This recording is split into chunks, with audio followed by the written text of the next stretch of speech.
Hello, couplets. Welcome back to another Bear with me, BearElliott. I decided to take an extra day off yesterday, to rejuvenate and enjoy myself, because I also, usually on Mondays I have my movie review Mondays. But I wanted to give you an extra day. Those of you that I don't know what you were doing this weekend, why you weren't doing it, to go see the new Ghostbusters movie. It's amazing! I will just get right directly to it. I went into this movie thinking, okay, am I going to have, what kind of reaction was I going to have? Especially since I am such a big fan of the original. And I wanted to go into this movie with a totally open mind. I did not want to have any preconceived notions in regards to, oh, this is girls. Who cares if it's girls? I just care if it's a good story and if it reimagines the original feeling that the original Ghostbusters produced. That's what this movie does. The great thing about this Ghostbusters movie is that we actually get a whole storyline and background to these characters. When it came to the original Ghostbusters, we were kind of just thrown in there, and the characters weren't fully developed.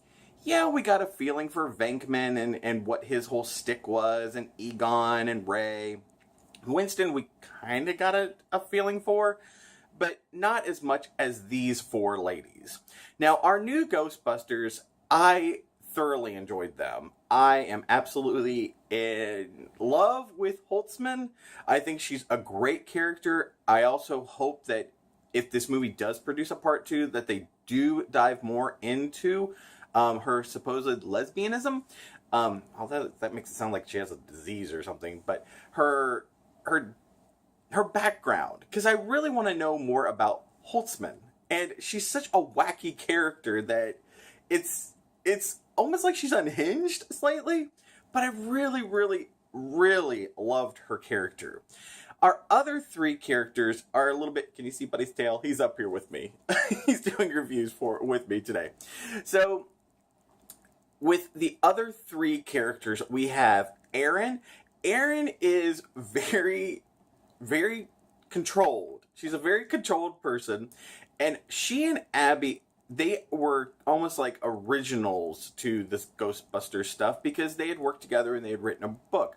Abby is she's very eager, and she wants to really prove that there are ghosts in any means necessary. Whereas Erin, she believes and she knows ghosts exist, but she's very scientific and she's very controlled, and like all of her shirts always buttoned all the way to the top. And then you have Patty. Now, Patty's kind of where she's the heart of the group. She just is the excitement for just having this community that she just stumbles upon. And her reasoning for being there is like, hey, you guys know the science stuff, but I know New York. And she does. And she's like connected. That's the really cool thing. That's how they get their Echo 1. And I just thoroughly loved her characterization. The acting was just superb. The special effects, holy crap. The difference between the original Ghostbusters and this Ghostbusters when it comes to the ghosts themselves, of course, the technology has just broadened this whole genre when it comes to realistic ghosts. And in the original, they were puppets. So this is very different. Or they used real people to be the ghost. In this one, the special effects, they were creepy. They almost had like a Haunted Mansion, Disney World, Disneyland feel, where they have like the inner spirit that glows out of them. That was interesting, and they were a lot more violent. They kill people. I wasn't expecting that. I was like, wow, these ghosts aren't messing around. They definitely have a grudge. They're out for people. And the storyline itself is all about this wacko guy who wants to release the ghost so that he'll become the king of the ghost, and that's basically what he does. His motivation is just he's just your classic cookie cutter villain. He just wants to be villainous. And people have always treated him as kind of an outsider, which he is, which if you're a paranormal investigator anyways, you kind of can relate to this a little bit. Because, yeah, we're kind of looked at as, ooh, these guys are a little bit weird. Just because you are into something that's a little abnormal. Or could it be paranormal? So I loved it. The four main Ghostbusters, I think, were just brilliantly developed.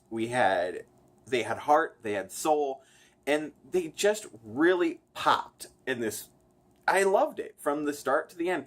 And there's throwbacks to the original movies. In the background, you can see the original when they go to the library. You see them go past that. They go to the original Ghostbusters, a firehouse. And that's a great scene, because when the real estate agent says how much it is, she's like, go to hell. That was Erin. Because you can have these moments with Erin that she kind of like loses her button-upness and just like her deep down soul comes out. I love that. And just Holtzmann, her creativity in the weapons. We get a lot more weapons. And the science behind them, which was really cool, because it gave us a whole background. And I did like that it threw in some actual technical terms from the ghost hunting. So that was kind of cool too.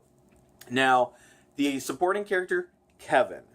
Chris Hemsworth plays Kevin. Holy crap, is he hilarious. I don't think I've ever seen him in a comedy other than that horrible vacation movie. And that was just bad. But his character, Kevin, is hysterical. Like, he's going into the interview and he's beautiful to look at. But man, is he stupid. He's just, and it's funny. Like, they go into the interview and he like goes to scratch his eye and you expect him to like remove his glasses, but his finger goes right through it and she's like, why are you wearing glasses without lenses? And he's like, I got tired of cleaning them. Wow. Okay. And the whole thing about the aquarium is a submarine for fish, and it's just great. Everyone is just spot on. Cameos. Man, okay, here's an insider. Like, hint, stay to the very, very, very, very end of the credits, because there is an after credit scene you do not want to miss. It throws back to the original. It's great. Cameos. Getting to the cameos. Everyone has a cameo. Even the Ghostbuster who passed away, with him, it was interesting because his bust is in there. There's a scene where Erin and Abby have broken ties at the start of this, and Erin's working at this very prestigious college, and the dean of her college walks past a bust, and it's Egon. So that was really cool that they had him in there in some kind of way. And the Bill Murray character, that was funny. Just how they had everyone from the original except for one guy, and that was sad because, I had a feeling he would not, because he's completely given up acting. So I didn't think he was going to actually be in the movie. But how the other characters, I don't want to spoil that because it's just great. Egon's one, I think definitely, and that one, because it's a little bit harder to see, that one I'll spoil. But the other cameos, I don't want to spoil, but they're all in there, and you'll love every one of them. So overall, what is my review of this movie? As you can tell, I thoroughly enjoyed this movie. I definitely also think that this is a movie that you want to see in 3D. I did not see it in 3D, but I've heard great things about it, that the special effects were designed for 3D. So people are saying that this is one of the best 3D movies that are out there right now. So my review. When it comes to my scoring, it's out of 5 paws. I am giving this a 4.5. I thoroughly enjoyed this movie. I was entertained from the start to the finish. Special effects were amazing. I think it's something to go see. So head out there, check this out. Definitely, it's a lot of fun. So until next time, have yourself a spirited day. Bye, Cublets!